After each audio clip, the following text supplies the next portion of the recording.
Hello and welcome back to the channel for a belated review of Christopher Nolan's The Odyssey. Forgive me. Belated review of Christopher Nolan's um version of Homer's The Odyssey, right? So, I don't know. I'm not sure exactly how to start this because I have lots of thoughts. I'll tell you this. I'm belated here because I was supposed to do this review with somebody. My son was supposed to be doing the review with me, but he I don't know, he chickened out or something. I don't know what's his problem. But I'll give you his review from his posting that when he left the theater, out of the theater, posting or review. Uh, Peak. That's his review. Is Peak. And I'll just at the outset I'll go ahead and agree. Peak. It is peak.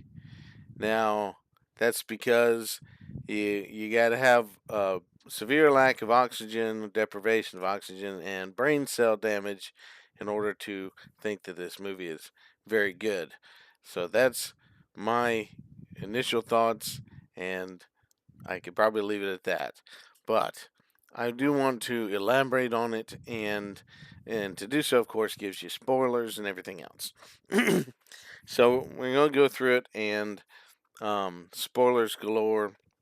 I don't know when I'll give one, so I'm not. I'm just warning you ahead of time. There'll be spoilers, but it's been out for a couple of weeks. I doubt that if you wanted to see it, I could stop you in any way from seeing it. But I didn't. I did not enjoy the movie. I watched it twice. I gave it its fair share. I watched both it and I watched Moana twice. Well, I went to the theaters for both of these movies twice. I watched The Odyssey twice. Um, I survived and watched it twice. Moana I watched once and a little bit, and fell asleep through most of that a lot. So for my review of Moana, there was no real reason for it to be remade. There's always been a curiosity as to why they were going to make a live action, except to have um, Dwayne the Rock Johnson play Maui. There really wasn't a reason. They could have done. They could have done this later on. Just let it sit for a long time, trying to make some money off of it or something. But it lacks some. Um, it lacks some things. The enthusiasm and energy of the original in some ways. There's certain things that are fine, and there's things that are good. There's copies of course, the original throughout, but it's done in a bad way. I nobody said this that I noticed, but I was throwing a lot of stuff in here. I guess the new Lanterns trailer at the very end of the new Lanterns trailer for the Lanterns show coming out on August, or at least starting to come out on August 16th, um, with Kyle Chandler and I just forgot his name, um, but he's playing the John Stewart character. I'm sorry, it slipped my mind and I didn't write it down because I wasn't going to say all this. But he repeats, and people were wondering if this was going to happen. But he repeats or says the Lantern Oath, right? And I haven't heard anybody say this yet. What I'm about to tell you, but go listen to Ryan Reynolds give the Oath of the Lanterns, okay, and then listen to the end of the trailer, okay. And that's what I'm talking about with Moana. There's a feeling difference. There's in the the end of the Lanterns trailer. Glad they put it in there, right? But I sure hope that they took a different take because there's no feeling, there's no enthusiasm, there's no strength to the quotation of the oath. There's nothing in there. There's no emotion. There's no energy in it. So there you have it with Moana. Original energy. Yes, I know. Animation, you can do all kinds of things with animation that you can't do with your physical form, in reality. So, um, nevertheless, that shouldn't that should not prevent them from trying to do something with some energy, some enthusiasm, and there just wasn't that. There was a huge lack with the Odyssey. It's not Homer's Odyssey, okay? And I'm gonna start with a few things. You can look all these things up, but I'm gonna start with a few things, just historical accuracy problems, right? Um, and don't say them being cliche, following anybody else. Historical accuracy problems with this movie. Um, and I have to double check something else, but I'll trust the person who told me. Uh, but in this movie, there's one apparently Greek person in the casting, in the entire casting. It's some kind of background extra, basically. I don't think he has a speaking role or anything. He might. He may say something, but like I said, I didn't double check the research on that. But there's only one Greek speaking person. Uh, of course, uh, the controversy, because they decided to make this a controversy by casting Lupita Nyong'o as Helen of Troy, and then as a twin sister, which she's not the twin in the story, but they put it out there that way. Uh, and um, the casting of um, Ellen Page uh, as a soldier not named in the Odyssey. It comes in from another source and all that. Uh, but the idea, the original thought was that she was going to play Achilles, and yes, I'm saying that correctly. And and there's a theory out there that it was changed because of backlash. I don't know if it was changed or not. I think the theory was probably put out there because of kind of the role being played, and Achilles does have a part of a role in that, um, and or part of a role like that, I guess is the idea. But it was adjusted and changed um, to not be Achilles for whatever reason. Um, you know, um, I think that that's the way that it actually was, and so the rumor comes out that it's Achilles because it kind of fits what in the story of the Odyssey happens with that character, but in a brief little place, in the place of the land of the dead, in Hades, there, in that scene that transpires there. Okay, so, but the rest of it's not Achilles. It's not the character of Achilles. It's some other character, and I forget the name right now. Sedundus or Sedaris. I forget. But it's like I said, it's not in the book of the books, the Odyssey. So it's kind of out there.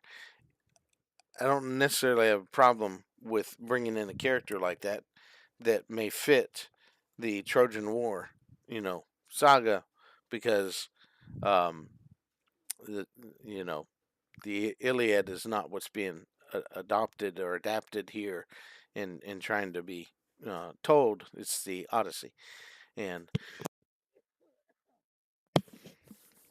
so excuse me.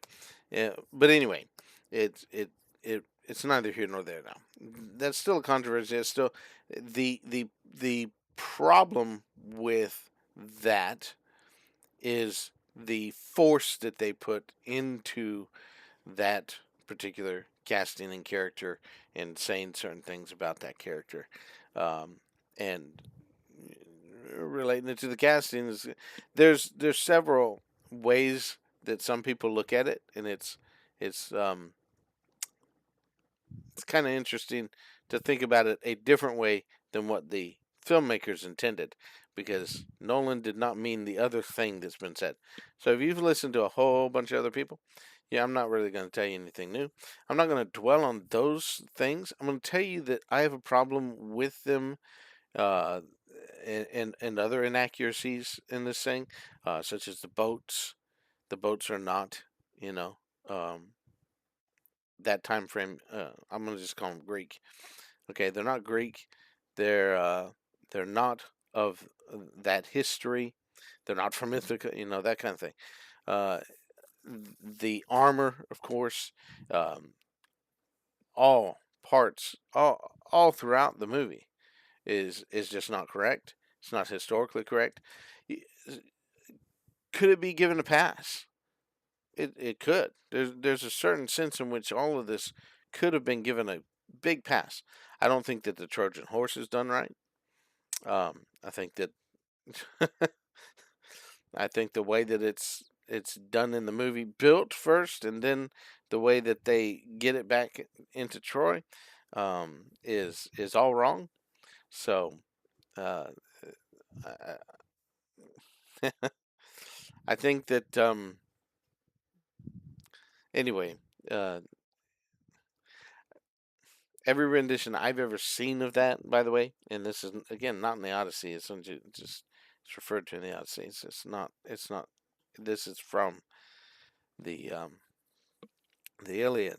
But anyway, the renditions that I've seen, they always build the horse on a platform that has wheels, and they roll it into the city. Now, I've seen a couple different ways that that's been portrayed, of course, and you have too. So you can check that out and look into it for yourself. But it's not that it's terrible. It's just that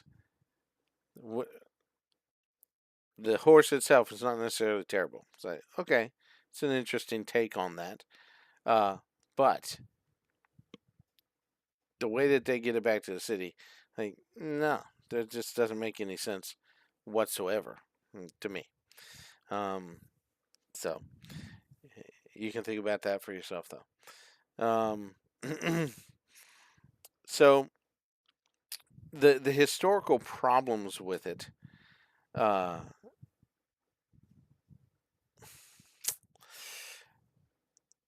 it, it wouldn't necessarily be a problem. Some of the casting thoughts, they wouldn't necessarily be a problem if it wasn't such a huge deal made about these castings. Because I mean, there was a lot of stuff. It was manufactured, maybe then, possibly, just manufacturing outrage, as it were, so that more people would go and see the movie. I don't really think that's what it is, and I have my doubts as to whether it's going to do well in the next few weeks. Okay, I have my doubts about it. It can drop off pretty soon. Is the point. This I was excited for this movie, mind you. I mean to tell you, when I don't know if somebody else told me about it first or not, but I saw the trailer, or the year ago sneak peek trailer, and I was like, the Odyssey by Nolan. I'm there. I'm absolutely going to be there. I don't buy tickets a year out, but pre-sales went up, that fast, and early showings in certain select cities and stuff like that, all sold out ahead of time, a year ahead of time, and people were definitely coming to see this movie, and you know, for the simple fact that it's uh, Christopher Nolan. That's one, and um, because it's something that everybody's heard about, whether or not they actually read it or studied uh, the book, um, and this just all that. So why is this necessarily a problem? Why did I say it's a problem, but it wouldn't necessarily be a problem? It was a problem because they made a big deal about this stuff. So the problems with the inaccuracies historically, because there is history to this, it's not just a myth that you can just rewrite however you want to and change whatever you want. This is a people's culture, uh, in Greek history and mythology. I understand it's not all history, dealings with all these false gods out there, and I get it. Okay, um, I'm not trying to stand for any of that stuff. I'm just telling you, I'm standing against the alterations of it in such a way as to then come back and say, hey, this is Homer's Odyssey. No. You could even tell the story by pushing the gods away from the forefront and the thing, as if there were no gods. Uh, and I'll explain this as I come to it. And you could still call it Homer's Odyssey. Then you could eliminate the gods and make it Homer's Odyssey, by just telling it from the point of view and the perspective of Odysseus, or the people there around him. Odysseus and his men, Telemachus, um, uh, um, and the other characters that they run into. Now, the problem with that is, I was going to say Penelope and all this stuff, but the problem with that is that, um,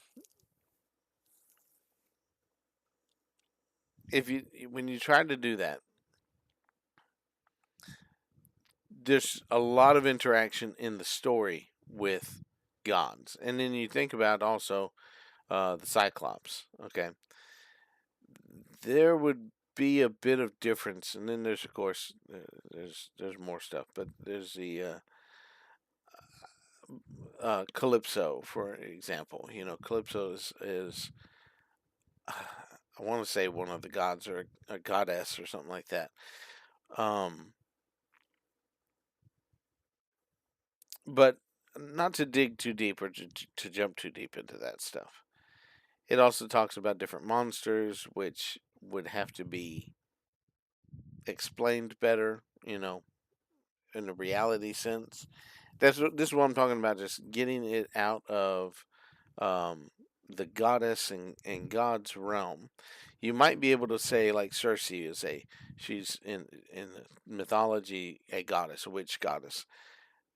You just make her a witch, you know, and somehow that applies, right? Um, Again, telling it from the perspective of man, and saying none of these, you know, uh, goddess and god things exist. How would you have a witch then turn, you know, these men into pigs, or these other humans into other animals, right? How would you do that? What would be the possibility of saying that that's existence? Well, you might you might say they're high on drugs or something like that, and they're suggested to be pigs or something, and so they're running around like pigs, and Odysseus is like, break the spell that you have on my men, you know, and there's an antidote to it, or whatever. It's some kind of drug induced thing, right? That's how you would play that. That's this.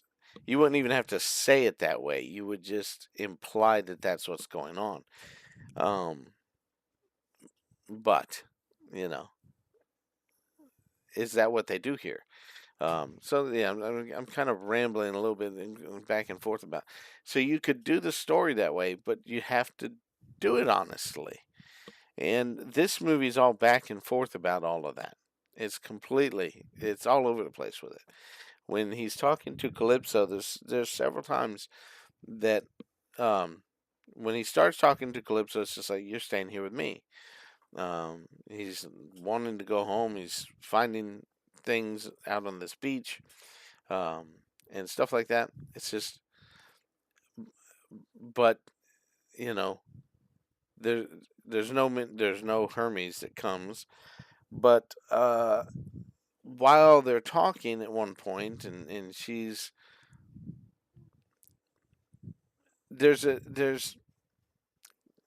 they play it very interestingly. there's some good acting in here, and there's some things that if they were consistent with it, it would be for me. I would be like, okay, that was consistent. This is again all over the place. Calypso's talking to him, and she is not wanting to let him go, but the gods are telling her to let him go. This is how the story goes. So you hear the the thunder rolling, a lightning clap, is what you hear. And she looks, and then she is like gives a little bit, but then tries to pull it back and not let him go. There's another thunderclap, or lightning clap, whatever you want to call it. There's thunder out there. She could hear there's a lightning bolt. Basically is the idea. Or the gods, Zeus is speaking to her. Is the way that I took that idea, because she looked again, and then she, was trying to get him to remember, so he would want to leave, and that's that's how that scene and those moments were being played, because he spends a great deal of time there on Calypso's island. Um, but yeah, we're gonna get further into this a little bit, breaking down stuff. But anyway, so and the question was asked, was she a god? And should have been goddess, of course, but nevertheless, uh, the idea though is that you need to be consistent. You need to make sure what you're saying is what you're saying.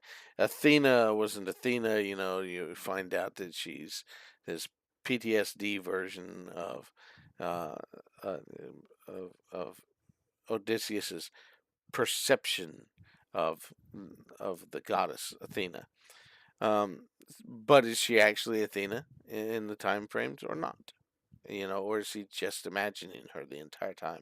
It's just something he's speaking to.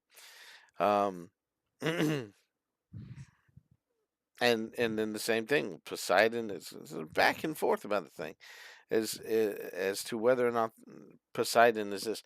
I did hear somebody say that he says it's your gods and stuff like that, and then of course he's called out for uh, crying to Athena and stuff like that, or praying to Athena, or whatever he does. Um, but they talk about gods as if they're real, uh, and then they have scenes that make you think, yeah, the gods are actually doing some things without them actually giving credit to these gods. They're not saying anything about it, like the thunder and all that to Calypso, and that sort of thing. So it's like I said, it's back and forth about it. It's not consistent. And like I said, I watched it twice, and I was like, what are they saying about the gods? I want to understand what they're trying to actually, say, because I can make the distinction between a man says this about the gods, and then this is actually what happened and stuff like that. But what is the filmmaker telling you is going on? Um, and to me, there was a lot of different coincidences that would lead you to think the people in the story do definitely believe in the gods and goddesses. Um, Even it seems Odysseus, but maybe he just sees her as this priestess that got beheaded at the same time that the statue of Athena was beheaded, right? And but there's no certain way to figure that out. And I wouldn't even say that's necessarily bad. It's just it's like it seemed like the filmmaker was indecisive. It didn't seem like they were trying to make you think and wonder and consider these things. But it. So this is a big time, I'll say, retelling of some of the story, but it's all retold in a weird way to not actually tell you the story. If the story's just he spent 10 years trying to get home after winning the Battle of Troy by, as he is the one that came up with the idea of the horse, and and that's the whole story about it, and what suffering he causes and how he's dealing with that trauma. If that's the story, then he told the story, I guess. That is not what I think the story. That to me is just the background of the story. You know, starting with Troy. It's in the Trojan War. There's an instance in his life where he's, conniving enough to, do the horse thing, right? It just life as a soldier, and then he's got to go home, so he gets in a boat, and it's the scenery is not the plot of the movie, right? The plot of the movie is the and the idea. Those are more plot devices. The idea is what's the journey of him going home, and to me the journey had little snippets of some names of characters that weren't necessarily those characters, and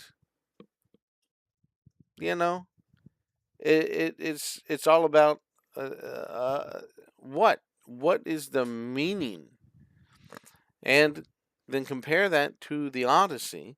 What is the actual meaning from the books, the Odyssey? So these are some copies. I've got another one right back there um, that I'll show you too. This is the Iliad of Homer that I have by Richmond Lattimore, and I have a small copy of it, but I don't worry about it. And then I have this copy, the Odyssey, uh, with let's see, illustrations after John Flaxman. So so um, yeah, you should check them out. Those things out. You can find these things. The drawings on the other one is by Leonard Baskin, but in another video I'll go over translations of the Odyssey and just some brief stuff, just an an information video on the Odyssey and the Iliad. But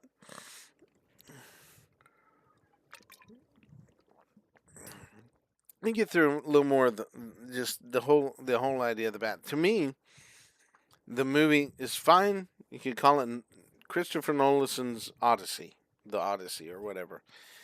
But he's not telling the story that is told by Homer and the and the character of Odysseus. He changes the character of Odysseus to something else. This character Odysseus goes through, some scenery and some names, that match with what Homer said, and then and winds up back at home for a moment, and then exiles himself. The exile is not in the book. Do not try to claim that going off to sacrifice is the same thing as exiling himself. Okay? The character of Odysseus in Homer's Odyssey is not the same as the character of Odysseus in Christopher Nolan's Odyssey. And if you're going to rewrite the story that much, then it's a different story, right? It's a different character. It's not even, to me, it's not even that loosely based on the character of Odysseus. Who is this guy? What is he trying to do? What does he want? All of that. You only have little elements of it there. And some characters in this movie may be more appropriate for the story than others. Um, like Telemachus may be um, very much more accurate to the character. Okay. Um, so I mean, and then the suitors may be very much to me. Telemachus, his interaction with suitors and all that, that to me may be the most accurate portions of this. Is that, but it's overshadowed by this complete lack. And it's hugely overshadowed by this complete misrepresentation of what Xenia is, or Zeus's law in this movie, the law of hospitality. It is not, as they even, I think they put it in this film, do unto others as you would have them do unto you. Uh, This is rewritten as and I understand that other religions have that phraseology, but that's Christian belief, okay, and from Christ, and so you could call it Judeo-Christian, and I'd be fine with that. It is in the Old Testament. Now, where the people from other religions got that is up to our other discussions. So I'm not going that route, but it was not. That's not a Greek thing. Okay, and it's not the law of Zeus, and it's not the hospitality stuff. Hospitality stuff is something else. Now you may relate it to it, because the whole idea of the golden rule is almost, you can almost relate it to most things. Okay, I mean the whole law and the prophets is based on Christian and Jewish realm. It should be said too. Is the Lord our God is one Lord, and love the Lord thy God with all thy heart, soul, strength, mind, spirit, whatever. Um, I'm not trying to quote it exactly right now. And the second is like unto it, love thy neighbor as thyself. Love worketh no ill to his neighbor, therefore love is the fulfilling of the law. As Paul said, I'm sorry. Um, so, and you could say, hey, yeah, hospitality fits in that. Absolutely. Treat somebody right. Give to them when they need something. Welcome them into your home. Feed them as you can. Clothe them. Keep them warm. Let them bathe. Wash their feet. Stuff like that. But it's not that is the golden rule. Okay, so equating the two is not the right thing to do, and it's either a misunderstanding on the writer's part, which is, of course, as I understand it, Christopher Nolan, or it's an intentional thing to try to um, put this into a perspective of Christianity that doesn't actually work. It just doesn't fit. Um, and I don't think it should be there because it's not in the Odyssey. But even if you try to do it this way, you need to do it right. And if you're not doing it right, then you're making mistakes, and that makes it bad. So either one, it's not the Odyssey from Homer, or it's not done well, and therefore I don't like it. Either way that you want to put that. Um, so I mean, the first part of it is that Nolan can make any movie that he wants to make. He can make anything he does want to make, and he can make it the story anything he wants to make it.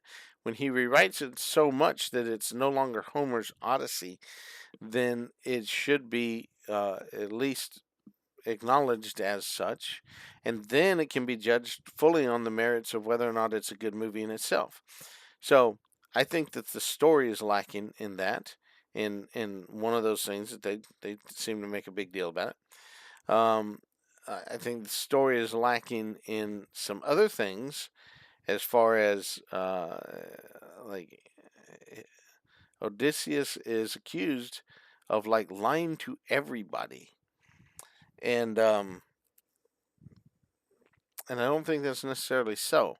But I feel like some of the things that he was accused of is like, where did that come out from? You know.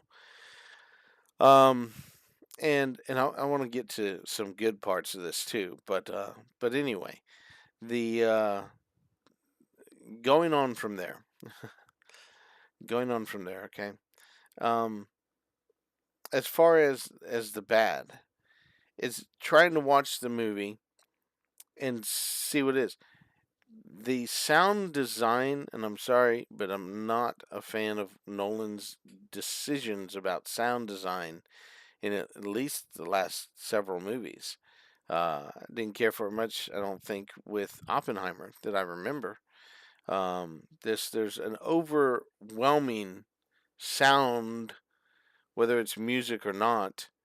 The score and stuff like that sometimes comes in. It's just overwhelming sound, and you can't hear what's being said. You know, it overshadows all that. Now I watched it in RPX, and so a larger, not quite an IMAX, but we don't have a true IMAX anywhere near here anyway, so it doesn't matter. I wouldn't drive to Atlanta to try to get that one, north of Atlanta rather, but not for this movie.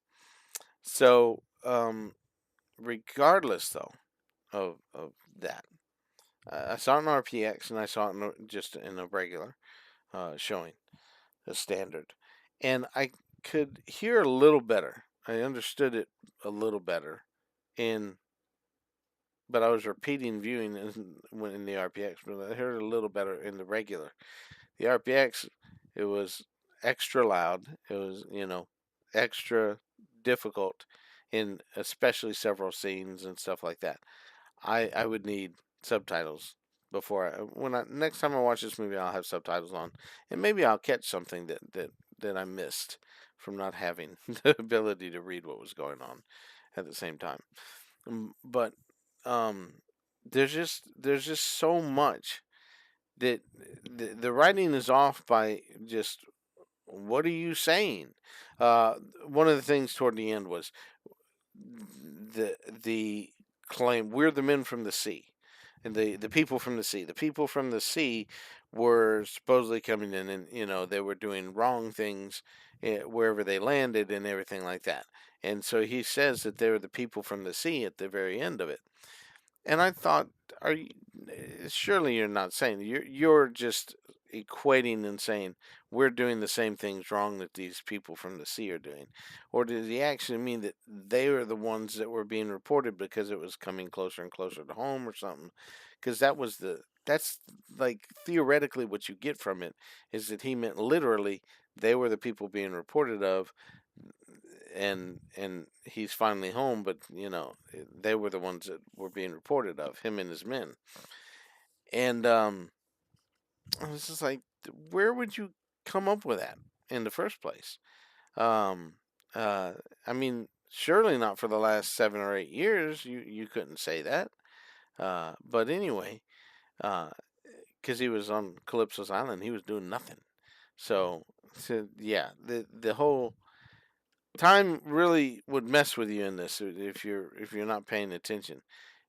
Basically, they haven't. If anybody heard of anything of Odysseus, it would have been 7 years prior to that. When he landed on Calypso's island or washed ashore or whatever. But and even in this telling, you would get that.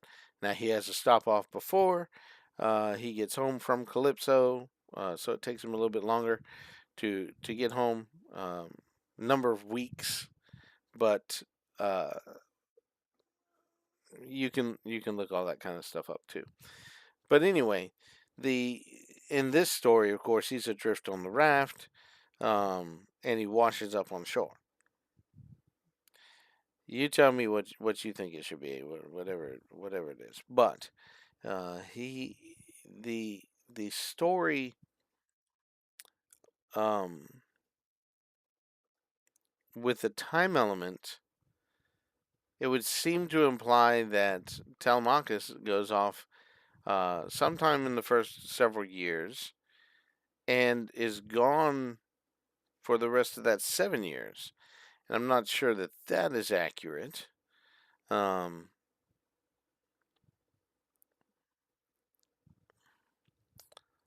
Telemachus does return sometime in that period toward the end of it, but when does he decide to leave? You don't get a good feel of when that is. And I understand it's non-linear storytelling. It probably would have been better to try to do this linearly for Nolan this time, but and it in a way it sort of is, but it does flashback, so it's not anywhere near as convoluted as something like Memento. I wouldn't say necessarily convoluted is the right word. Memento is somewhat hard to follow because you're doing all kinds of figurines. All right, trying to refigure something and reconsider something. But anyway, um, again to the bad. Again, this, why is it so bad? They made a big deal about it being accurate, being you know true, and like Nolan was saying, this is realistic. We're gonna he was speaking as if things were gonna be real. So they went to Greece, the area all around there, and they found these locations to shoot all around there, and they tried to do all these things practically. Well, why did you bring in a ship from Scandinavia instead of either building or having built an accurate ship? Why not have accurate peoples? I understand there's argument to be made that there were a variety of races available at the time, but the vast majority are Greeks of historical Greek lineage. So it is a laughable moment, and I want to say it's been in a trailer, or it's been put out there somewhere, but it is a laughable moment when Hamish Patel, I think his name is, um, not trying to get too far into all this stuff, but it's laughable when he says, "We are Greeks from Ithaca." Like, no. And the fellow next to him, a black man, "We're Greeks from Ithaca." No, no, no. And this was the first place that they came to, and supposedly they were running away and everything else, fleeing and doing whatever they were doing. The people there, and they said, "You're the people from the sea. We thought you were the people from the sea." That is. And since it was the first place they landed, since they left Troy, apparently they were the people from the sea. No, they weren't, right? Because these other people heard about the people from the sea, unless they're talking about Troy being invaded and the people from the sea is therefore. Again, that line at the end, it's just like, what are you talking about? And hopefully, it meant we're acting like it, and that gives you a little bit, but it's just not well done. Is the point? That's not well done. Again, if Nolan is going to say he wants accuracy, he's going to go all the way to Greece to film all of this stuff, then and get tax credits and everything from the people of Greece. Why not cast the Greeks? Why not make it accurate? Forget even the situation of Helen of Troy for the moment, and forget the Ellen Page debacle. Okay, why not have some Greeks there? You got Asians. I know there were more white people there than hmm, that would just they're basically background actors. They're part of the crew. They're there. They're soldiers and stuff like that. Why couldn't you have done a casting call in Greece? And I know for sure you could have done a casting call. There are actress models in Greece that could have played Helen of Troy very well. Okay, but decisions that were made, the decision to scar Helen of Troy. And people have said, yeah, her face is scarred. Yeah, you see, down her arm is also scarred. I'm not sure about, but it's the opposite side. I'm not sure about the other side, but the anyway, her shoulder was scarred too, uh, down her arm. So you watch the movie, you go check this stuff out. But what was up with the decision to scar her? What is the idea? Now, if again, it's not directly told to you, but if the idea is to make her husband look like an abusive, you know, man, abusive husband, then you're not telling the story right. He didn't do that to her. So what was the point? Was it to try to make him look bad? Why would you want to vilify a character of history? I don't understand. Again, not well told, not explained well. Um, I mean, if it's you got some brutality with Agamemnon, right? Um, Something he did that shouldn't have done. I'm not justifying anything they do that's wrong in the actual story. Um, but but to say that shouldn't Agamemnon have been the one that was an abusive, wife beaten man instead of his brother? And anyway, again, going back to that. But anyway, the reality of this decision making is like there's not consistency. There's lies involved. When you say that you're trying to be as accurate as possible, and then you're definitely inaccurate in so many things. You went all the way to Greece to get the location scouting to make things look like they're in the right place, and film on the sea and stuff like that. Not in a tank in Burbank, California, or wherever uh, they may shoot some movies and stuff like that. And a real boat and full size boat instead of a half size boat or something like that. And just trying to make it look good. Movie magic, stuff that people have done in the past. It's just when you say you're trying to be so accurate, and then you do so much that's inaccurate, and most of it's casting because most of it's just the people casting, and then it's the costumes and the shapes of the ships and stuff like that. But you can check all the history channels and all the everything wrong with the Odyssey, everything historically wrong with the armor and stuff like that, and you can see for yourself what it is. I mean, you can kind of tell on screen that yeah, that's not right, but at the same time, And then the dialogue is horrendous, especially at times laughable. Things are laughable in this movie. Our age of bronze is ending. Why in the world would he say that? It doesn't even make sense. I think that we a lot of times talk about being like in the age of technology. We're in postmodernism and so, all these terms that we give it, but we give these terms to things in a certain way, and of course we are spending time in whatever age we're in. Some people just say it as a joke. It's not historically accurate. We're in the age of TikTok or something like that. Um, we have TikTok around, uh, but that's not the age we're in. You understand? Um, so there's more academic ways to speak about stuff, and then there's more colloquial ways to say things.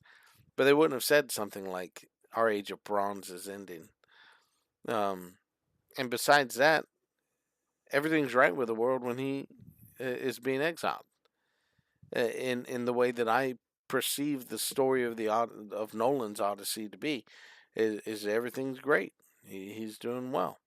Um, all the things have been settled.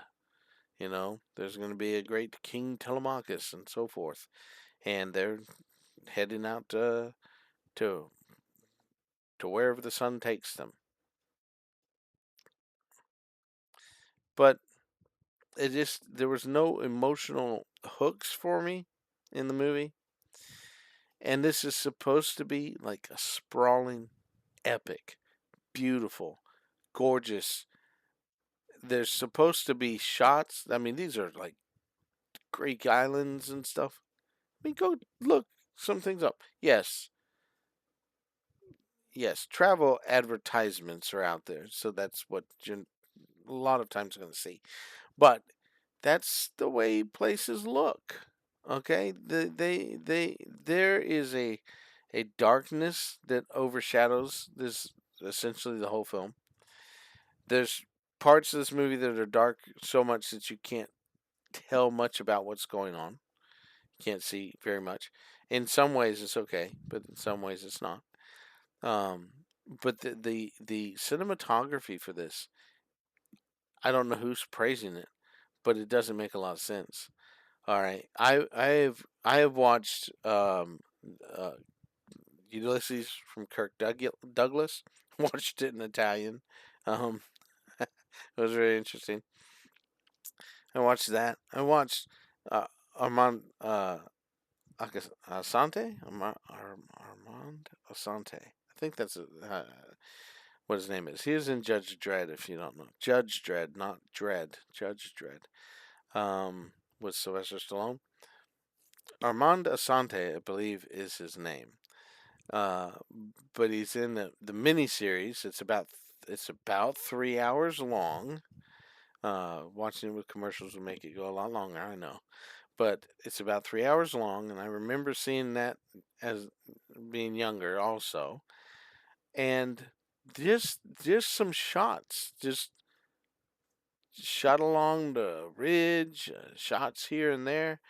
Um, Beautiful open shots, and just it's the cinematography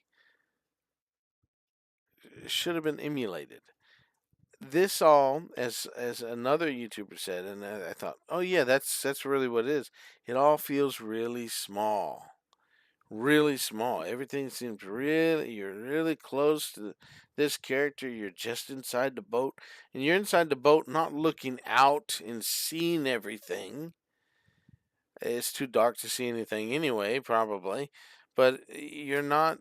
It's just everything's small. Inside of Troy is tiny. It's just a little tiny place, a little confined area. The biggest part of that was opening up the gates, and when they open up, Agamemnon takes a couple steps maybe forward, and then everybody starts running through the gates. The army. But it's so small. He climbs up the wall and drops uh the light so that the signal for them to be heading toward the gate, right? And it's just a few soldiers that you can see. You don't see a crowd of soldiers. So, like I said, the biggest part of that would be where they open the gates and everybody's pouring in. But then it goes back to these little shots. This is following around the hero of the story, the Odysseus, and stay close to him. Okay, you know, um, but it's so small. So I went and watched several of those things. I watched Immortals. Oh, go watch Immortals, guys. Anyway, um, I would recommend it anyway. It's not like you can't in Hollywood do these things and talk about the gods, you know, but the cinematography in Immortals is amazing. Just these beautiful shots, open shots, wide shots, large shots, and it's amazing. It's it is amazing. And I need to go rewatch Troy, try to get my mind around that again. Um, but I'm sure there's cinematography is open, and he's shooting in IMAX. You should see much more than what we see in this movie. Just in landscapes and everything else.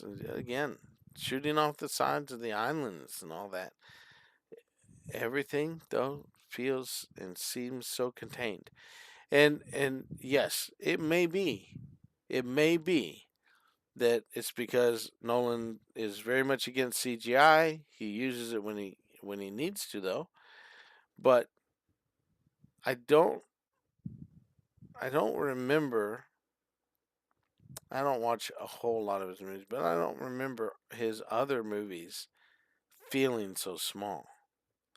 The Prestige is one of Nolan's, and I remember just certain parts of it's just much larger. You see the theater sizes and stuff like that. It's different. It's and then with the black the Batman's Batman Begins, The Dark Knight, and all. There's no doubt there's a great deal more of massive, beautiful cinematography. It's beautiful. I don't know if it's the same cinematographer or not. Um, you know, and I rewatched Rebel Moons, both of the Rebel Moons recently again. And like the cinematography in that is amazing to me. Now, people might have problems with the blur around the edges, of the kind of feel that they're trying to go with, but the wide shots, the establishing shots, the shots that come down and over the landscape of Velt, and just you see, it's just amazing. And yes, CG that could have been done. This should have been and felt super epic. So let me go over the few things that I think were really actually very good about the movie, uh, but they're just things, and that's why it doesn't make for a story to just have a few things. There was mostly anyway the scene with the um, the Cyclops is a little bit bigger in scale. So I imagine on an IMAX, you're actually seeing this a real IMAX 50-foot screen or something like that is gonna look amazing. You're kind of looking all over the place to see things because they're everywhere. There's that, but then it's of course very dark. But the scale of the creature is amazing. Uh, I, I don't like that there's no dialogue. I think that was the wrong choice. But Christopher Nolan seems to imply that he just couldn't figure out how to get it done. Uh, and I think that's sad because I mean that's writing. It's a dad joke, yeah, I guess so. But I mean it keeps dads going with all this stuff too. Okay, but there's no dialogue, and I think the decision made was too late to discuss these things now. It's like not really. You could try to have a conversation with this creature because you still got a little bit more time with him. Um, but uh, and I'm not gonna keep you much longer than this. It was though a terrifying scene. There's some horror scenes in this film that are great. It's like that is really well done. That's horrific, spectacular. Okay, so the Cyclops scene, full of horror. It's terrifying. It's a very interesting design to make him a Cyclops. You know, with the face tilt. It's a deformed person rather than the idea of a regular face with an eye at the top of his uh, or right in the middle of his eye area. So you watch the other renditions of the Odyssey or the drawings of um, you know Cyclopses and Cyclops Cyclopses. I don't know. There's a way to say the plural of it, but anyway, a Cyclops. You go and check that out. Um, but this is a 3 hour movie, and except for some of these good parts, okay, These, except for some of these good parts, and there's just a few of them. Uh, the movie really drags for me. I watched all 3 hours of it both times, and it drug and drug and drug for so much of it, and parts that really shouldn't feel like that. You know, in the whole 3 hours, if you get it paced right, it's not going to feel uh, like that. Um, like, oh man, what's the next thing? Exceptions to that may be the Cyclops scene, even though there were moments where it's like, what are we doing? Why did we do it that way? Why not do it this way? He was rewriting the whole thing anyway. It didn't matter. He didn't need to try to follow the book for it. Um, but anyway, good terror in that. Um, I didn't see brothers or sisters there or anybody. Um, and I say sisters, not remembering the book at the moment. But Polyphemus, uh, is calling out, as I remember it, to his brothers, um, which is not necessarily in other renditions of the movie either. Uh, some of them, anyway. Um, but I watched a few others too, not just those. Um, I watched a long time ago, Brother Where Art Thou, and I don't think that's like a retell. It just borrows a couple of instances as uh, um, I don't know, inspiration for the way that they wanted to tell a story of this guy that they call Ulysses. So anyway, I'm neither here nor there with that. I didn't care much for that movie myself. It's not for me. But anyway, back to the Odyssey. Um, the scene with Cersei. Well, one, I if you're gonna cast Cersei according to the way she's described and talked about. All right, she should have been a certain way, and it would have made good sense to do it that way, the way the book portrays it, and not necessarily to make her a witch goddess, but um, anyway, uh, to me, the wrong person was cast for the role, but did a good job in performing uh, when it comes to the body horror aspect of the stuff. Because Cersei changes the men into pigs. The eating scene is just unsettling and disgusting. Um, and I give the disgustingness of that a pass because it could have just had them eat normally, obviously, and it would have done fine. But I understand the idea that I think I do anyway. That was trying to be put across. So the nastiness of what was going on was okay. And then their transformation into pigs at the hands of Cersei is is very, you know, um, awful. It's terrible. It's horrific. It's but it kept my attention for certain. I thought that it was done well. Again, different actors, different portrayals, different actress, and all that could have done all the same otherwise stuff, in that made it an interesting part. The things that take me out of the movie, like the bad casting, is what comes close to ruining the scene for you. Okay, if they had cast it right or made their reasons proper, I mean, they really should have just filmed this somewhere else and called it Nolan's Odyssey and not made it, not tried to set it in the time frame and all that stuff.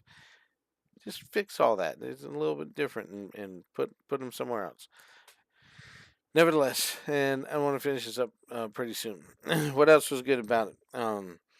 The performance of Anne Hathaway is almost flawless, and then she has a whole series of a whole lecture Um,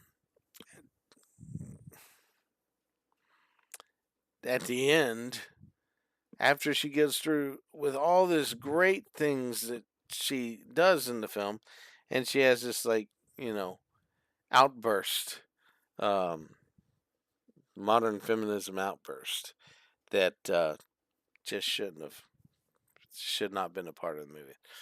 Um, so anyway, ridiculous. It was absolutely ridiculous. Everything before that was good, and even little pieces of what was going on at that moment were fine. And she executed it well, but it was bad. So I mean, I've seen that before too. It doesn't make the movie better. Her performance is fine with it, but yeah, the speech itself was terrible. Um, and yeah, it was not earlier in the movie than that. That was the end of it. So, nevertheless, um, but her performance tends to stand out. Telemachus is somewhat a very good performance, but he apparently spends years, you know, gone and gathering stories and all that. And if I'm not mistaken, he had a like some growth, mustache and chin growth. I may be wrong. I may need to watch it again and try to get that when he came back. If I'm wrong about it, you can let me know. But Telemachus is perform well.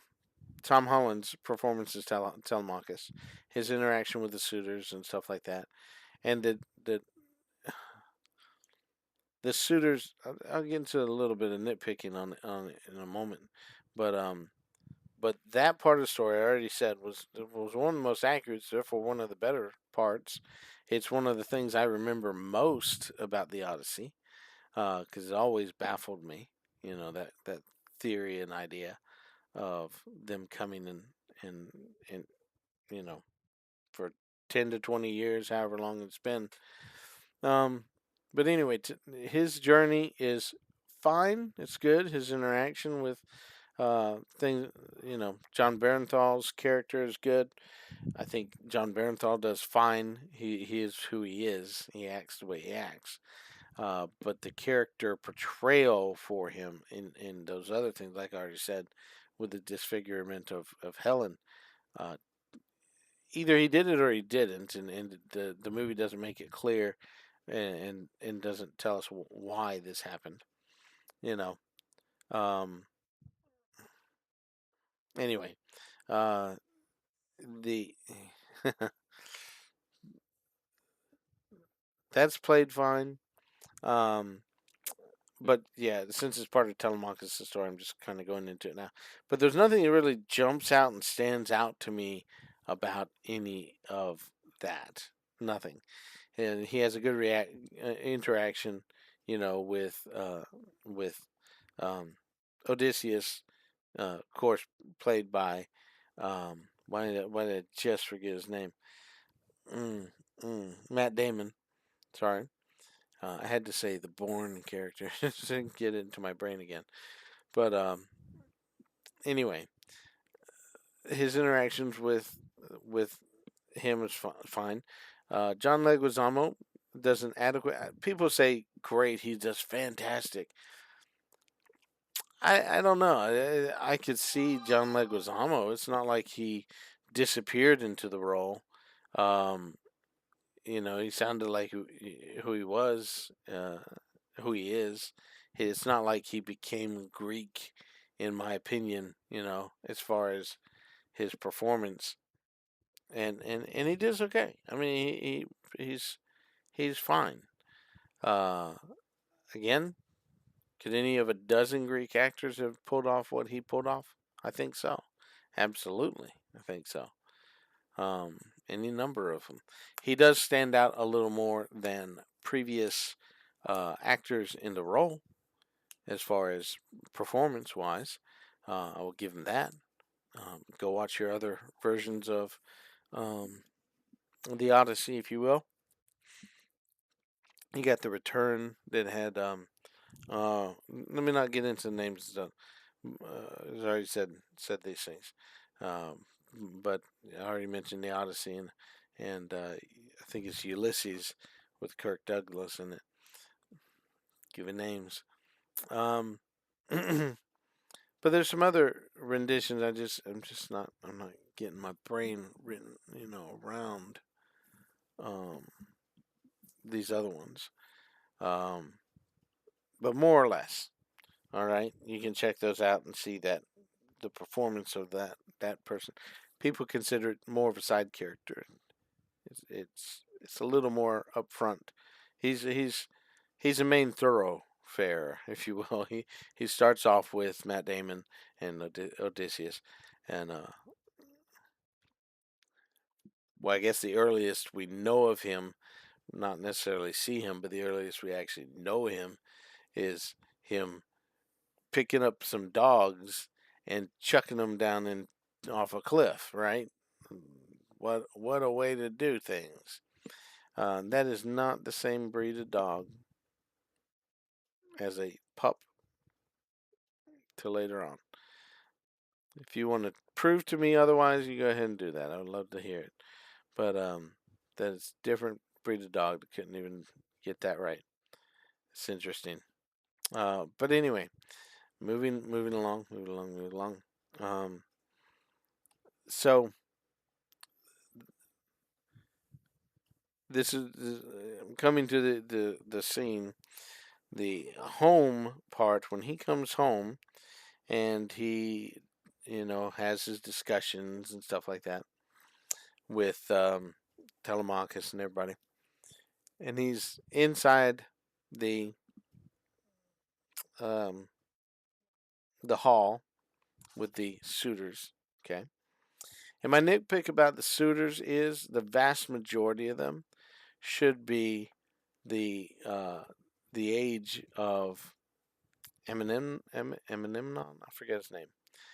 Uh,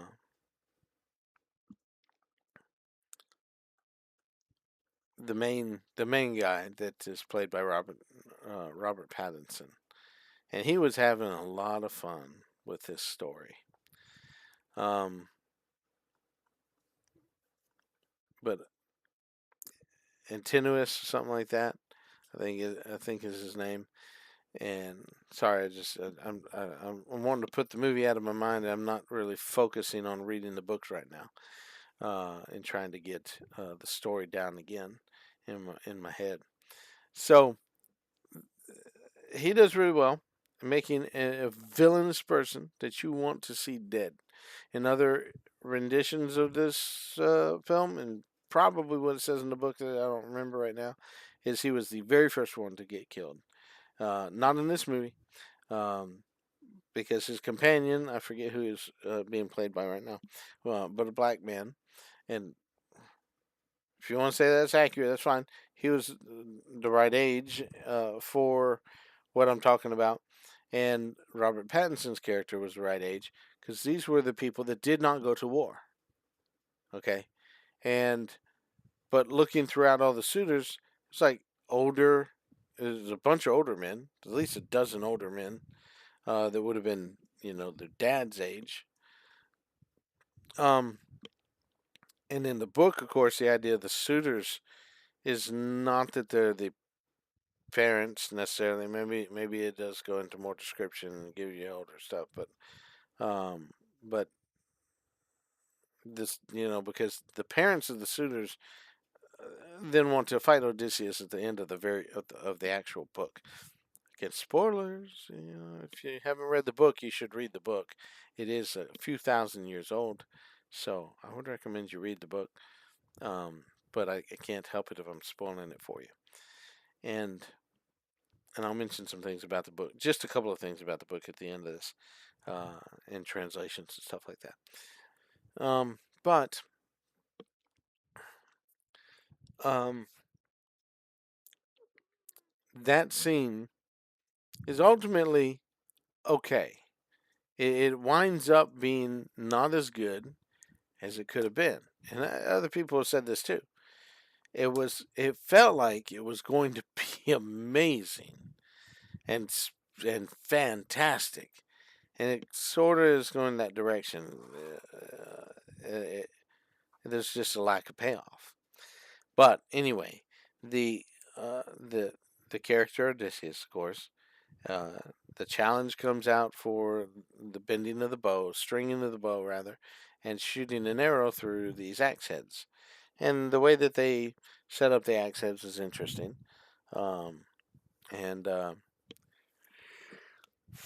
other theories as to what the axes are is you can look at those movies and see what they are. Of course, a lot of them just change it to rings or something like that, so because they haven't figured out the axe problem. I guess I don't know, but and you can watch some YouTube videos on the thing. I MythBusters did it, and the you just want to watch that, and you see what I'm talking about when you watch some other people that do the shot, and you can decide, what the difference is, and you can ask MythBusters, I guess. But anyway, um, all that's really interesting. But it is it does have its moment where he's like trying to bend, or he's bending it, the way that it's normal. This the bow bends backwards to be strung properly. It has its natural curve this way and has to be bent the other way. Um, so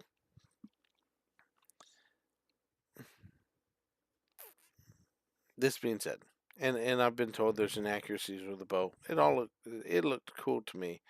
I can deal with inaccuracies at times. Again, back to until you say we're trying to be as accurate and faithful to historical, you know, truth as possible, and then pull everything you pull like this. Um, Forgive me. But anyway, I'm mentioning the same thing again. So the moment though that they're of course not able to do this, the statement, yes, Odysseus can't be replaced and so forth. We're just going to do our best or something like that. Um, and my nitpick again about the suitors that they should all be around that same age, some younger, of course, and get to as young as they can, and some a little bit older. But it seemed like there were too many of quite a bit older folks. Um, Again, these the ones that wouldn't go to war, that draft dodgers, if you will. From the earlier scenes, like they ran and hid. They wouldn't go to war. Um, and again, other discussions other times. But for the scene itself, though, and they lock everybody in. And there's no weapons around except the bow and the arrows. And so Odysseus strings the bow with relative ease, flips around the callback to him strumming the bow to make it a fair fight, right? He's being fair to the creature that he's about to kill. That moment is great. But again, it's just a moment. It's a thing within a movie. And does not therefore make the entire movie fantastic or great. Okay? I can point to lots of stuff through lots of different movies where the movie itself I don't think is great. The moments exist that are great. I think I've changed my opinion about a lot of different things that I rewatch of older stuff that are sort of like campier kind of stuff like that. But if you will, uh, I'll say Rambo 3 has epic moments and amazing things within that movie. But overall, it doesn't really perfect sense or good sense. Uh, it's not the greatest film. It's made to keep using the character, but it has some great moments, some you call it pride swelling moments, some patriotic swelling moments, and things like that. Stuff that makes you enjoy what you're seeing. Um, Whatever that may be called, something swelling inside you, and that for that moment, the flicking of that, uh, you're Odysseus with an arrow through his throat at that moment, the several arrows being shot quickly, those things, great. And then it seemed again, everything just got smaller, slowed down, and it wasn't as energetic. There was something missing. And it continues on, and he keeps fighting. But there's just something about it. It's just like there's just it doesn't the fight doesn't pay off with what felt like was being promised with that bow strum.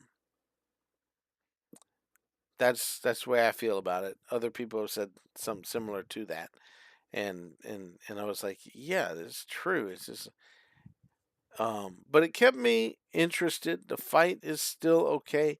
I think more people would have been killed than they showed, and they kind of act like I don't know, everybody's getting their second wind or something like that.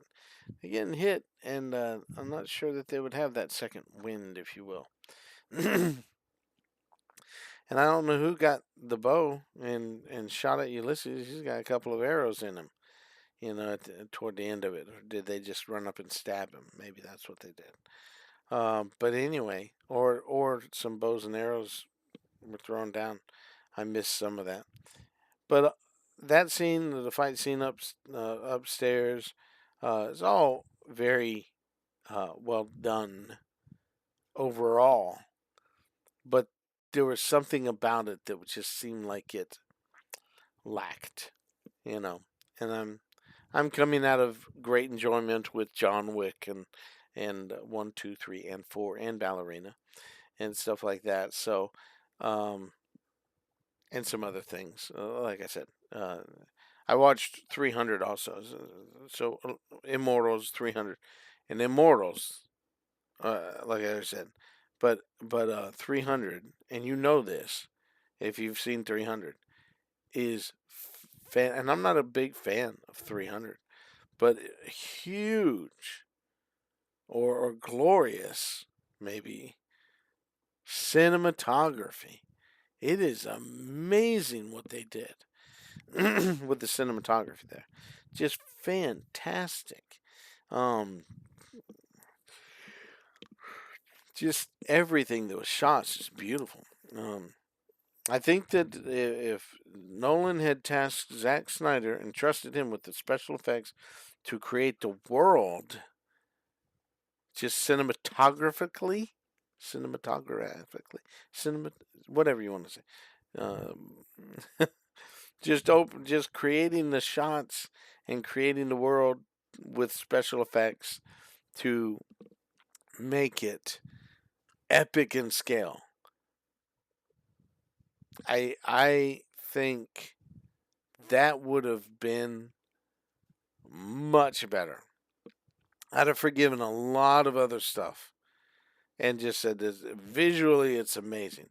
People are already saying somehow it's visually amazing, and I don't see what they're trying to say. I watched it both times looking, and it's bland, bleak, and small. And that's not the story of Homer's Odyssey. It's not the way it should be portrayed. The idea of 10 years trying to get back home. It's 10 years fighting the battle at Troy. And it's thrown away in the lines. 10 years we brought it on the beach. And the beach, you're seeing him and a couple other people standing around. The biggest part of that shot was the burial field, I guess you'd call it, uh, where it just shows people buried when they're about to leave. I believe, if I'm not mistaken, it's in the it's in the commercials. So, but even that, it doesn't feel huge. Okay. And I've been listening to some people that say there's supposed to be like 12 ships with them. They show three in total, I think, and they're always focused on the one ship that Odysseus is actually on, rather than the others. And anyway, there's various criticisms you can take from these kind of things. But I would go to small. It's small. Why is it this small? Why? Why does it feel like it's getting somewhere somewhat, but there's disappointing elements in each of these scenes. There's even really like, oh, that's really interesting what happened there, and there's just disappointing elements. So I don't give this a good score. The sound is so bad I have to knock some point off for that. I'll just knock a point off for it. He should just get back to some regular normal sound design, somewhere you can hear the people talk, especially. I remember watching Tenet and was like, "What are they saying? What's going on here? I can't understand. I think this is important dialogue being spoken, and but no, it's just like overwhelming sound on it." And I want to say they did something like that in Oppenheimer too. And I'm not a very big fan of Oppenheimer for a couple of you know indecency reasons, and that were, I think, completely unnecessary to the story. And nonetheless, um, this this is what this is. It's just a small, contained um, thing that's acting like it's bigger. Nolan could have rewritten the Odyssey in his way. Christopher Nolan's Odyssey. It's a version of a story based somebody that goes to war. He's at war for several years, and he takes several years to get home, not 10 years to get home, and a 20-year total. Right? Why tell that and make that a factualized part of your story when it all feels so much smaller and so much less time and so much less. You know, it's it's just so much less. And I'm not trying to say that other versions before have done everything so well. There's always something that I could pick at and talk about. Um, but for Nolan's Odyssey, it's not something I'm going to watch more than one more time with subtitles on so I can see what's being said and try to follow along again, see if I mistakenly just didn't see the cinematography or something. I mean, but it just didn't. It was not what I was anticipating from the teaser and saying that Nolan was doing this, and it's got actors that I enjoy in it. You know, uh, I I didn't know how bad they were going to be later on. I'm talking about Anne Hathaway and Tom Holland and Robert Pattinson and and Matt Damon. They were the main ones being shown in the early trailers. You know, and the first one, of course, I think was just him adrift on the raft, which is not how the story goes. Um, but I'll talk about that on another video.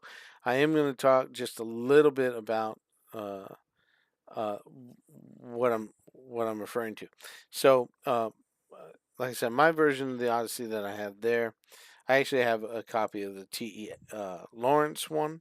Lawrence of Arabia, T.E. Lawrence, and I may read that one uh, next instead of trying to do something else.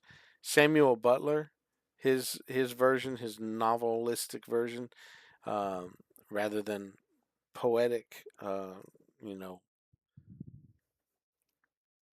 iambic pentameter kind of attempts that many others have done,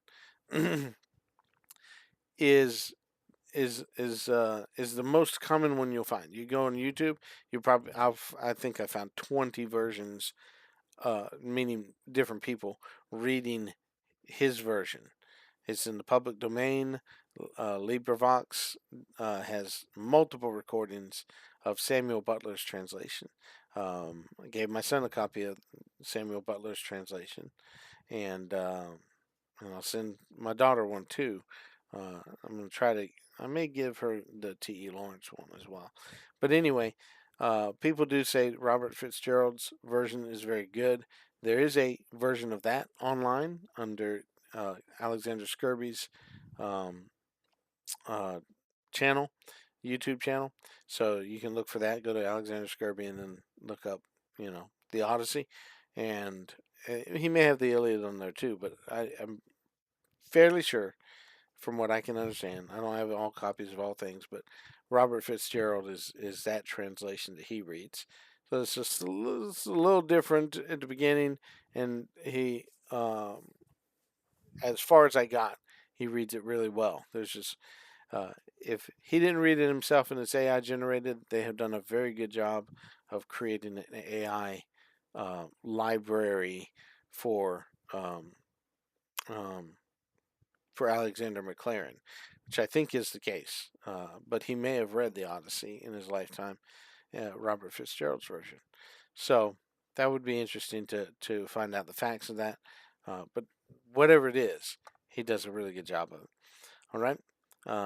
If you read along with Robert Fitzgerald's version with Alexander Skirby, and you see errors and mistakes being said, that's how you know it may be actually read by him, because he'll make a few mistakes, in the reading of such a book. But if it's AI generated, then it's reading through the book and only make mistakes if Robert Fitzgerald made a mistake in the writing of it, or it doesn't know how to pronounce something correctly because it's AI. There's a lot of AI mispronunciations of stuff. Um, yeah. So I think I heard an AI pronounce Odysseus one time, and I was like, "What are you trying to say?" And it was just funny, and I couldn't tell you now what it is either. Um, but anyway, there's those. Okay, Fagel's translation is supposed to be it's recommended by a lot of people. It's a little bit newer. The ones that I have, Richmond Lattimore did both the Odyssey and the Iliad translation of it, and I'm not sure if that is available audio wise. It probably is. There's probably some of these are available in audio, and some of the newer ones available in audio. Um, but I don't know who reads it, and it would probably be for sale. So you can look up on Audible, different versions. If it's Samuel Butler's, don't buy it. Don't buy Samuel Butler's version. It's public domain. Like I said, you go to YouTube, you can sit there and listen to it for free. There is a fellow on YouTube that is reading through Richmond Lattimore's translation, so I'd recommend you find that channel on YouTube and see what he has to say, or see how he reads it and all that. Um, so I'm recommending the book, basically. It's just, I want you to read the book. Um, I'm not going to go through all translations. Alexander Pope, if you don't know who he is, uh, you need to look him up, okay? Um, essayist and satirical uh, um, writer from the 1700s, 1600s, I forget which. Uh, and there is an earlier translation, a couple of them, and one of those is George Campbell, I think it is. I may have the name wrong, and forgive me for that because I did not want to get the names wrong. But what's his name? John Keats, I think. George Chapman. I apologize. John Keats writes a poem. I believe it's Keats, if I'm not mistaken, where he mentions this George Chapman's uh, Homer and recommends him basically. There's also translation after Alexander Pope's is in 1700s. The late 1700s, William Cooper, uh, Cowper, William Cooper, very famous for a couple of hymns and a lot of verse that he did. He wrote after Alexander Pope, uh, and Alexander Pope puts his in a rhyming poem. Okay, and I saw it in a bookstore recently, so it is available out there. The Alexander Pope translation, and but it is very poetic. Where you're reading and you're like, let me read that sentence again, and trying to figure out what he's actually saying, rather than just reading it for rhythm and rhyme, and just letting words go over your head. Okay, but William Cooper is said to have written this non-rhyming, a blank verse translation to counter those, you know, um, loose poetic liberties that Pope used, because he's polishing the rhyme really cleanly, and so it may be a little bit easier to read in a sense, just poetically speaking, than some other things. But William Cooper is eminently readable, and so I would recommend you find his as well. You can get these things, a lot of them, uh, online. Um, but going toward the more modern stuff, like I said, T.E. Lawrence is one. Um, there are anyway. I'm not going to get into everything. We can talk about. I'm going to talk about in another video, like all these different translations. Just give you kind of a rundown and overview. Penguin Classics, as I understand, I haven't found the one yet, has Evie Ryu or Ryu. It's Rieu, however you pronounce that. Prose translation and anyway, Penguin Classics. Uh, you you find those all the time, Penguin Classics. So that should be that. Again, I said Robert Fitzgerald, the Richmond Lattimore translation going on toward today. Again, Fagler's is more recent, but not too recent. Um, Fagles is in the 90s, 1990s. You have to say that sometimes. I don't know. But and some people have done a couple of versions, or at least revised their text later on, or um, added commentary, things like that. Emily Wilson's translation, which you've surely heard of. Um, and then, of course, more recently, Daniel Mendelsohn. And Daniel Mendelsohn apparently put out a review of Christopher Nolan's The Odyssey. Um, and these are more or less poetic to free verse to, you know, uh, more novel like, written as just as a basically the story and how it's laid out. So take that for what you will, whatever you think about it. Um,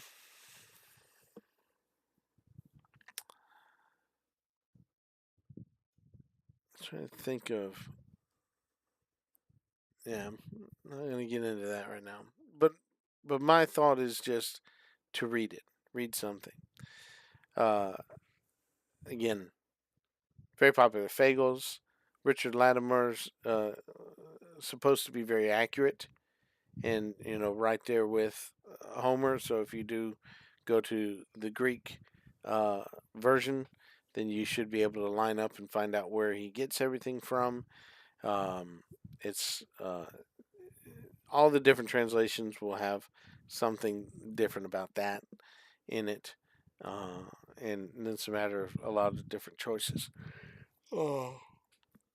As far as how to translate certain words or how to phrase a certain thing, because it's classical Greek, which is very broad in its way of saying something, um, and able to be kind of expansively translated, if you will. It's just it's open to more interpretive translation than some other languages are. It's classic Greek for you, and you should know that already. Well, you should know that either already or be learning it as you go through life. All right. So anyway, in another video, like I said, we'll go through our translations in a different video. I want to go through the Odyssey in a summary type fashion. I'll just give you a summary version of the Odyssey to give you the basic parts, if you will, and and let you do what you want with it. But that's my review of the Odyssey. I know it didn't take as long as actually watching the Odyssey. Um, it might have felt that long though, and I'm sorry. I hope you'll forgive me for taking much of your time. But yeah, that is my feelings. The high praise is not deserved. The absolute hatred for it is not super deserved. It's a big mixture between the two, and I would have forgiven a whole lot more, and so we could have done this a lot easier, and just judged it on the movie merits only itself. So you can't do that because of the way that they presented this. And if you're going to present it in such a way, then you ought to do it a certain way, right? If you were to tell the history of America and you rewrote it to be the exact history of, um, let's say, Argentina, even, was to start out with what it was, and then it went into what it became until recent events. Then, if you made if you wrote American history that way, I would be like, no, that's not right. And I will even beautifully shot and stuff like that. I would say no, you're just not going to get this. This is not going to work. You shot in specific locations in America. You're at the, you know what I'm saying, monuments, national monuments, and everything, and you totally tell the wrong story. No, couldn't do it. Couldn't live with that. Uh, it just wouldn't be the right thing to do, and that's my feeling about it. I think other people have admitted as much. There's so much changed in it that it's not presenting the same character. It's not really presenting the same story.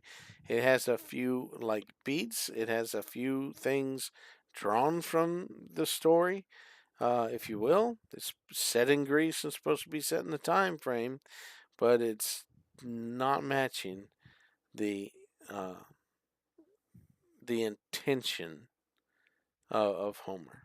Now, maybe you think that intention's not good. That's why it can be Christopher Nolan's Odyssey all he wants. Christopher Nolan's Odyssey. All he wants it to be, it can be his Odyssey. But it's not Homer's Odyssey. And it's not the Odyssey of Odysseus, the historical character. And I'll take him for a historical character and believe that certain things happened to him. He took a long time getting home, and he fought in the Trojan War. I'll take those things. But anyway, and I don't mean to ramble on or anything like that or recount everything, but it just really, what is my score, if you will? Um, my score for the movie, what I will give the movie, is a 4 out of 10. Okay, so a little less than 2.5, like 2 out of 5, right? So yeah, about two, maybe a little bit high, maybe a bump up in there because there's some interesting like horror elements and very intense scenes and stuff like that there. So yeah, 2.5, something like that. What I gave it on Rotten Tomatoes, I think was a 1.5, because Rotten Tomatoes is a cheat and is not given the actual score. Quit cheating Rotten Tomatoes, and I will change my score. Okay. But yeah, I'd give it a 2.5, maybe out of 5, just for being a film, and shot well, and some aspects of it. It's it's not that I think it was dreadfully badly shot. I don't think it was well shot. I don't think it's beautifully shot. I don't think it portrays the area and the scenery in the glorious way it could be. Okay? And there's a couple places where it comes and gives you a little bit of scenery, if you will. And again, those are overshadowed. So it anyway, it's just underwhelming, very much underwhelming to me. And I'm not the biggest Nolan fan.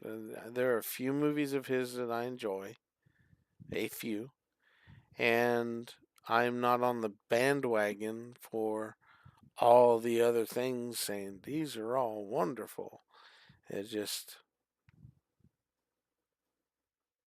they're not that impressive to me. You know, some of the things he's done are pretty cool. And, you know, should it be, I don't know, what should I say about it? Should it be, should I care more? I don't think so.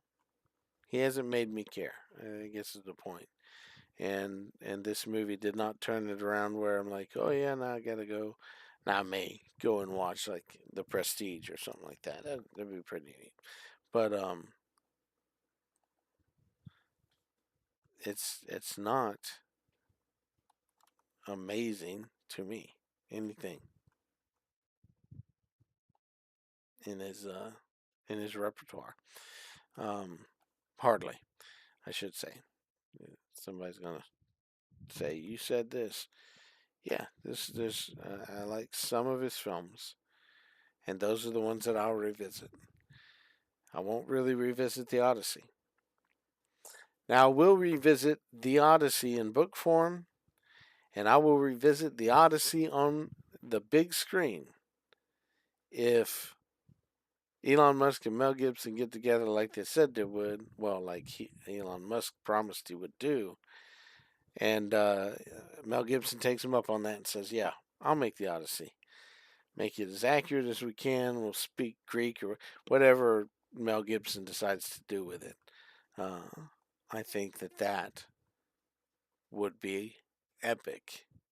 Um, so yes, I'll revisit the Odyssey on in the movies um, when that happens.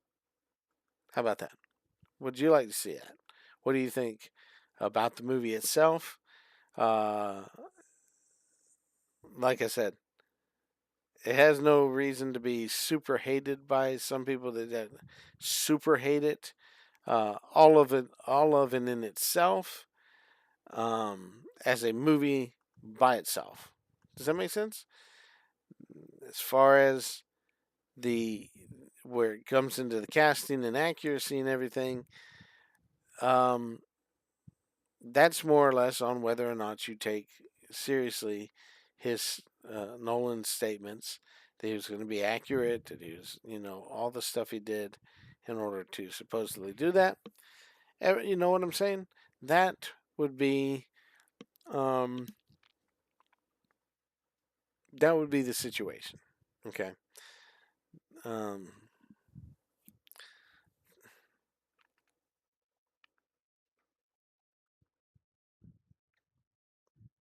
I'm a little off of my train of thought here. um, Trying to bring it back together though. Yeah. So your judgment on this movie is going to be based on where you hold your values in certain ways, and what you see in the movie. But I would love for anybody to sit there and tell me a thoroughfare of the movie that matches with the Odyssey written by Homer, and say this is what Nolan says. This is Nolan focused on these particulars in the Odyssey, and this is what he was talking about throughout the whole Odyssey. I'll be glad to hear you talk to me about it. Write it down, make a video about it. I'll watch your video. Uh, Send me a link so I know what you're doing. And I'm still watching other people's thoughts and considerations on this stuff. Found several very interesting things on YouTube to continue, you know, down this thing. So it's it's not like it's my favorite story in the world, and I'm trying to guard it against everybody else or anything like that. But yeah, we've been going on for long enough. Um, um, like that one, the myth guy, or the mythology guy. I forget his name. Don't know how to end videos, but got to bring this one to an end anyway. We'll see you in the next video. I hope that you do join me for rundown summary of it and so forth, and the just quick give you an idea of the translations that are out there. See if you can look them up and search them out. Find one um, and see what you think about them too. But anyway, we'll be done though.